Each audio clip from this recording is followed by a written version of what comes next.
Olá, queridos. Eu sou o pastor André Luiz e eu quero começar dizendo: hoje é o dia da tua vitória. Levante a sua cabeça e crê no bem do Senhor, pois Ele tem planejado para a sua vida planos de bênçãos e de vitória. Querido, fique comigo nesta manhã, porque eu quero orar com você, eu quero orar por você, eu quero orar pela sua casa, eu quero orar pelo teu casamento, eu quero orar pelos teus filhos, para que Deus abençoe a tua casa poderosamente. Glória a Deus. Queridos, estamos em Provérbios, capítulo de número 5, e eu gostaria que você ficasse comigo até o final, pois Deus tem preparado algo muito especial para nós nesta manhã. Queridos, vamos à palavra de Deus. Antes, porém, eu quero pedir a você, compartilhe esta mensagem com alguém. Compartilhe esta mensagem. Eu tenho certeza de que Deus irá abençoar a muitas vidas, famílias. Então compartilhe esta mensagem, dê o teu like e inscreva-se também neste canal, para que você seja abençoado a cada manhã, quando colocarmos aqui uma nova mensagem. Queridos, vamos à palavra de Deus. Provérbios, capítulo de número 5, eu quero ler do verso 18 até o verso de número 23. E nos diz assim: seja bendito o teu manancial, e alegra-te com a mulher da tua mocidade. Como serva amorosa e gazela graciosa, sacia-te os seus seios em todo o tempo, e pelo seu amor ser atraído perpetuamente.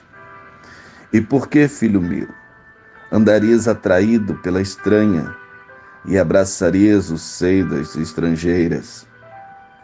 Porque o caminho do homem estão perante os olhos do Senhor, e ele aplana todos as suas carreiras.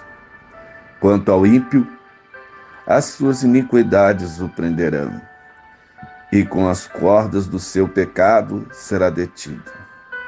Ele morrerá, porque sem correção andou, e pelo excesso da sua loucura andará errado. Glória a Deus por esta palavra nesta manhã. Ah, queridos, como eu queria ler todo Provérbios, capítulo de número 5, todo nesta manhã. Mas eu quero aproveitar este pequeno trecho para traçar aqui uma reflexão e orar com você, e orar por você nesta manhã.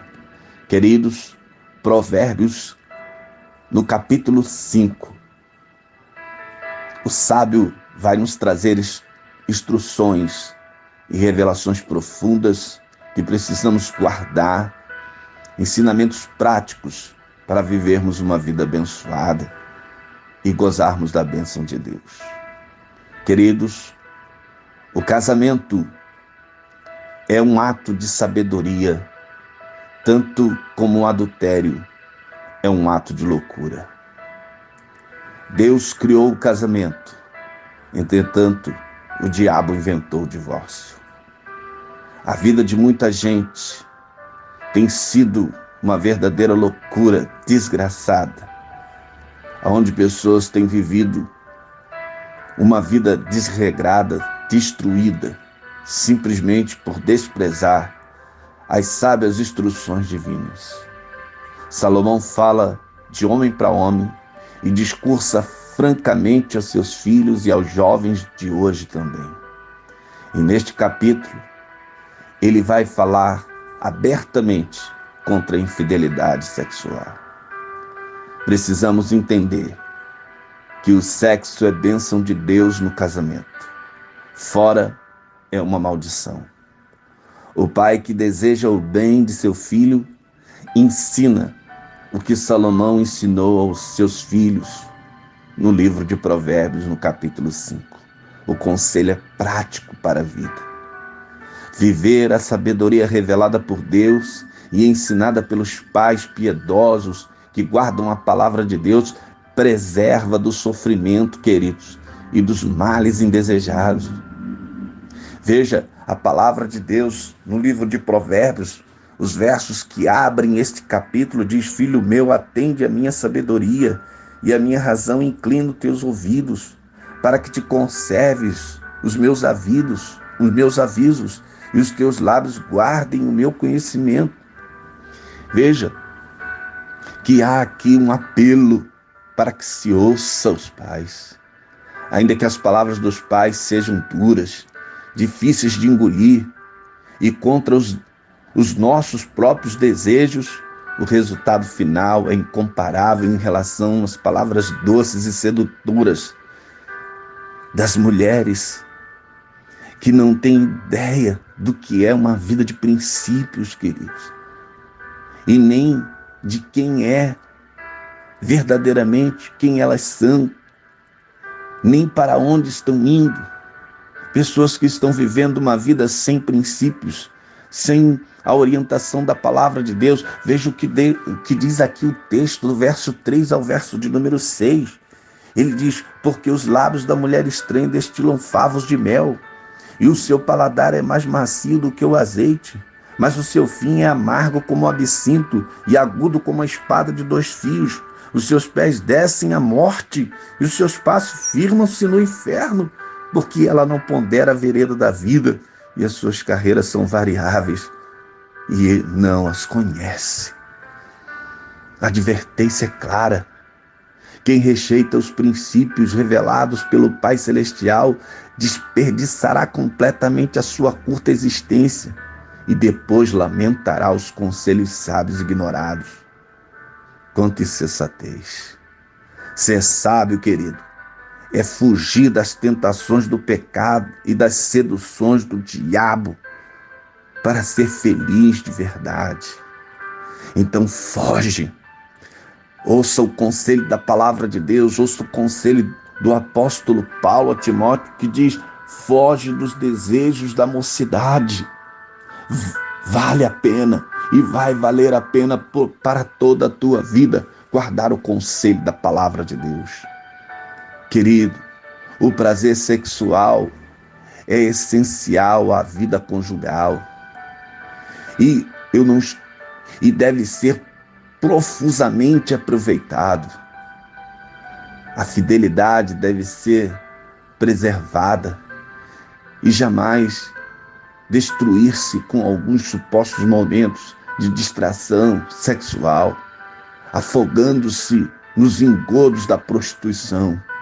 Cuidado, muita gente tem sido destruído porque tem se deixado levar por um momento de prazer apenas, por uma proposta, e eles têm destruído todo um projeto de vida, de família, de casal.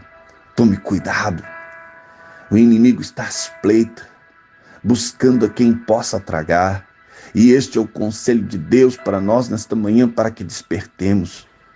Olhe para a palavra de Deus. Em um país árido como Israel, veja aqui o que diz o verso de número 15. Ele diz: bebe água da tua cisterna e das correntes do teu poço. Derrama-se-ia por fora as tuas fontes e pelas ruas os ribeiros de águas. Veja, olhe, em um país árido como Israel, um poço, queridos, era um bem valioso e um privilégio a ser resguardado. O cônjuge também era e também é. Por isso, queridos, veja o que diz aqui o livro de Provérbios, no capítulo 9, no verso 17, eu quero destacar isso aqui. Porque há um conselho profundo aqui. Porque a expressão bebe água é uma referência à conjunção conjugal, à fidelidade conjugal, aonde você deve ter o seu encontro íntimo somente com a sua esposa. Mas veja o que diz aqui Provérbios 9, 17, acerca deste mesmo assunto. E olha aqui, o texto diz: as águas roubadas são doces, e o pão comidas ocultas é suave, mas não sabem que ali estão os mortos. que os seus convidados estão nas profundezas do inferno. Preste bem atenção. O texto está dizendo, da tua cisterna. É claro que o apelo é a fidelidade conjugal, querido. Bebe água da tua cisterna. O texto está falando da fidelidade conjugal de um casal. Um homem e uma mulher juntos pelo matrimônio. Ah, queridos, os autores da Bíblia às vezes falam da salvação como uma fonte. Chamar o cônjuge de fonte d'água era um gesto afetivo também. Então veja aqui, nestes 2 versículos há uma pequena virada de mesa. Como seria perguntar? Como seria? Veja, se agora a sua própria esposa se tornasse a mulher estranha de outros homens, por acaso a sua fonte d'água deveria correr pelas ruas? A sua água estar em praça pública? Não, querido. Este bem é só para você. Faça com que estas águas sejam só suas e não algo que compartilha com estranhos. É isso que o texto está dizendo para nós. Ah, querido, veja, as palavras, alegra-te com a mulher da tua mocidade. Compreende em uma ordem, em um estímulo para ser, queridos, fiel e achar alegria na fidelidade mútua do casamento. De fato, ter prazer no leito conjugal é bendito por Deus. E isto está registrado na palavra de Deus, no livro de Cantares. Queridos, e em tantos outros, como Hebreus capítulo 13, verso 4 também. Agora veja, na expressão, eu quero terminar falando sobre esses versos finais. Do verso 21 ao 23, ele diz, porque os caminhos do homem estão perante os olhos do Senhor, e ele aplana todas as suas carreiras. Quanto ao ímpio, as suas iniquidades o prenderão, e com as cordas do seu pecado será detido. Ele morrerá porque sem correção andou, e pelo excesso da sua loucura andará errado. Na expressão os olhos do Senhor, reside um ponto decisivo aqui. O que se faz em secreto não passa desapercebido aos olhos de Deus, que tudo vê, querido. Nisto inclui-se também as práticas do adultério, que só leva à ruína. Uma vida insensata termina em morte amarga. O caminho secreto do perverso em escândalas claras no céu. Termina em solidão, em um inferno particular. O pecado contra o corpo é um ato contra o Criador e ele levará juízo. Portanto, viva com sabedoria, querido. Quantas famílias, ministérios têm sido destruídos por causa da sedução, do pecado, do adultério. Mas eis a advertência de Deus, para que eu e você possamos olhar para a palavra de Deus e viver com sabedoria. O pecado leva à morte. É melhor você curtir a vida com a sua esposa. Quantas lágrimas, queridos, evitaríamos se vivêssemos mais os princípios da sabedoria celestial e da palavra de Deus. Ore comigo nesta manhã. Ore para que Deus abençoe sua casa, sua família, seu casamento. Querido Deus e Pai, neste minuto final eu oro para que, ó Deus, a tua bênção venha sobre este casamento, venha sobre esta casa, venha sobre esta família, venha sobre estes filhos. Ó Deus, que a tua palavra, Senhor, seja, meu Deus, verdadeiramente, ó Senhor, o guia fiel para uma vida feliz no lar, na família, no casamento. Pai, eu oro ao Senhor nesta manhã, pedindo que a sua mão nos proteja, que o Senhor nos livre e que o Senhor possa, meu Deus querido, nesta manhã, encontrar lugar em cada coração através desta palavra. Esta é a oração do teu servo, no nome de Jesus. Queridos, eu vou ficando por aqui pedindo a você que compartilhe essa mensagem e dê o teu like neste canal, também se inscrevendo, ativando o sininho, você recebe a cada manhã uma nova notificação. Eu quero terminar como sempre. Deus abençoe a tua casa, Deus abençoe a tua família, Deus abençoe a tua vida, em nome de Jesus.